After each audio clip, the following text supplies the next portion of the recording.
baroonni jijjiiramaa kun akka qaamoleen tokko tokko jijjiiramicha salphisanii kaasan injifannoo Oromoos gadi qabanii kaasan fedhii dhuunfaa isaanii faana walitti hidhamanii laalan sana miti. Humnoonni siyaasaa tokko tokko ummata keenya rakkoo keessa tursuudhaan qofadha fedhii dhuunfaa isaanii kan milkeeffatan. Ummatichi yoo rakkoo keessa hin turre yoo tattaafatee rakkoo isaa keessaa ba'aa deeme isa faana ofii guddachuu waan hin dandeenyeef warra achumatti qucuuran waan ta'aniif bakkuma kaleessatti akka dhaabbatee hafu barbaadu. Inni jalqabaa fi inni duraa injifannoo guddaan waggoottan darbatee ummanni keenya mirga ta'uu bira darbee mirga gochuutti akka ce'u karaan saaqame.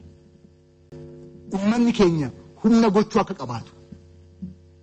Humna gochuu qabaachuudhaan immoo qabsoon dirree qabsoo kanaan dura ture sana dirree qabsoo biraatti akka jijjiiru. Ummanni keenya dirreedhuma qabsoo dur ture sana irratti itti fufa taanaan injifannoo walsaa tikfachuu hin danda'u. Risaan bofa faana gaafa